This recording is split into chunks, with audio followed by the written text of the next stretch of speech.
প্রিয় বন্ধুগণ, সকলকে জানাচ্ছি আন্তরিক শুভেচ্ছা ও অভিনন্দন। আজকের ভিডিও কিভাবে একটি সেন্টেন্স তৈরি হয়, how to make a sound, কিভাবে একটি সাউন্ড তৈরি হয়, how to make a word, কিভাবে ওয়ার্ড তৈরি করা হয়, how to make a part of speech, কিভাবে পার্ট অফ স্পিচ তৈরি হয়, এবং how to make a sentence, এবং কিভাবে একটা সেন্টেন্স তৈরি হয়। তো এইগুলো নিয়ে ছোট্ট একটি ভিডিও, সবাইকে সাথে থাকার জন্য অনুরোধ জানাচ্ছি। চলুন আমরা আজকে দেখে নিই এগুলো। লেটার অর সাউন্ড ফনেটিক্স, অর্থাৎ একটা শব্দ উচ্চারণের যে কৌশল সেটা। Sound or phonetics means sound, system of others of simple or a unit of sound.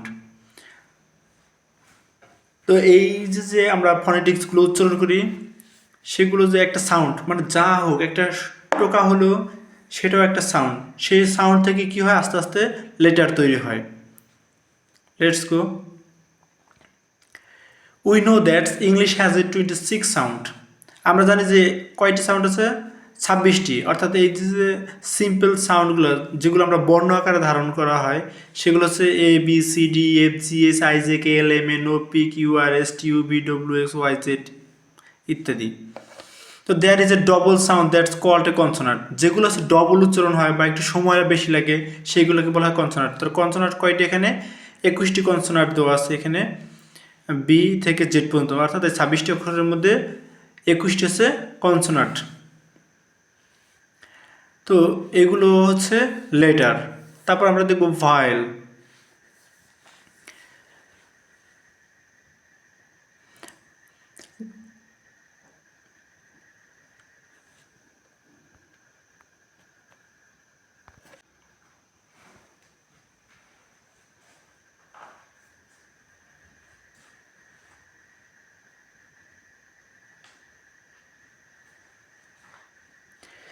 There is a single sound that's called a vowel.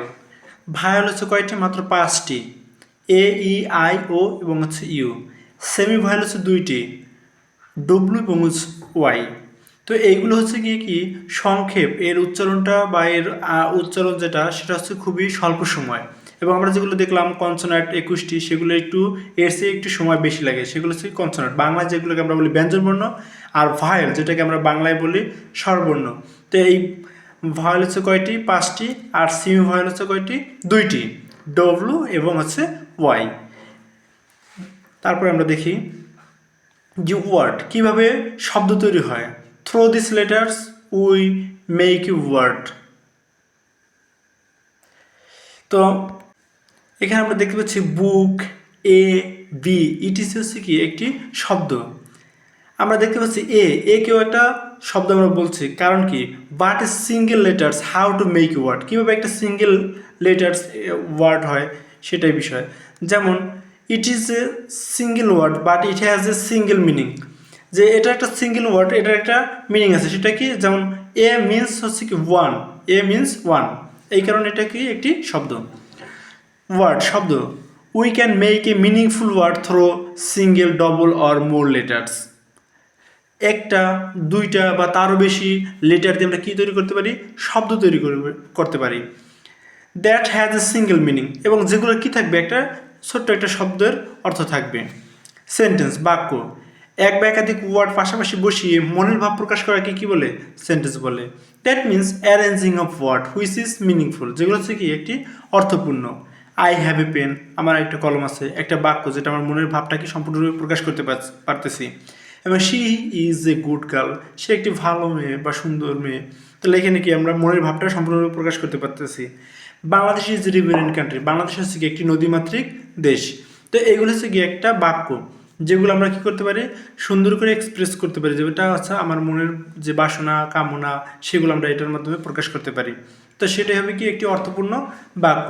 তো এখানে আমরা দেখবো অ্যারেঞ্জিং ওয়ার্ড, অর্থাৎ ওয়ার্ডগুলোকে সুন্দর করে সাজিয়ে আমরা এই বাক্যটা তৈরি করি। এছাড়া আমরা আরও বিস্তারিত জানবো পরবর্তীতে ভিডিও, একটা ভিডিওতে তো সম্পূর্ণ সম্ভব নয়, তাই আজকে আপনাদেরকে একটা হালকা ধারণা দিচ্ছি, যার মাধ্যমে আমরা একটা সেন্টেন্স কীভাবে তৈরি করতে পারি সেটা। তো সেন্টেন্সের মধ্যে আমরা একটু দেখবো যে এই সেন্টেন্সটাকে বাংলায় আর কি কি পাওয়া যায়, সেগুলো হচ্ছে কি পার্ট অফ স্পিচ। তো চলুন আমরা দেখি। পার্ট অফ স্পিচ, যে every sentence make few words, কিছু না কিছু ওয়ার্ড দিয়ে একটা সেন্টেন্স তৈরি হয়, দুইটা বা তার অধিক, একটা ওয়ার্ড দিয়ে কখনো তৈরি হয় না। So is what is the sentence we called part of speech. তো এই যে যে সেন্টেন্সের যে এক একটা অংশ, সেই অংশকে আমরা বলবো কি পার্ট অফ স্পিচ, অর্থাৎ সেন্টেন্সের যে প্রত্যেকটা শব্দ, সেই শব্দটাকে আমরা কি বলবো পার্ট অফ স্পিচ। বাংলায় বলে বাক্যে ব্যবহৃত প্রত্যেকটি অর্থপূর্ণ ওয়ার্ডকেই পার্ট অফ স্পিচ বলে। বাংলাদেশ ইজ রিভারেন্ট কান্ট্রি, তো এই যে দেখো যে এক্সাম্পলটা, বাংলাদেশ ইজ রিভারেন্ট, বাংলাদেশ হচ্ছে একটি নদীমাতৃক দেশ। তো এখানে আমরা প্রত্যেকটা শব্দকে আমরা তখন কি বলবো পদ বা পার্ট অফ স্পিচ, কারণ একটা প্রত্যেকটি শব্দ এখানে একটা সেন্টেন্সের মধ্যে আছে যা একটার সাথে আরেকটার কি রয়েছে সম্পর্ক রয়েছে, এই কারণে আমরা এটাকে বলবো পার্ট অফ স্পিচ। কিন্তু এখানে প্রত্যেকটি কিন্তু শব্দ, যখন বাক্যে ব্যবহৃত সেটাকে বলা পার্ট অফ স্পিচ, আর যখন স্বতন্ত্রভাবে ব্যবহৃত তখন সেটাকে বলবো ওয়ার্ড।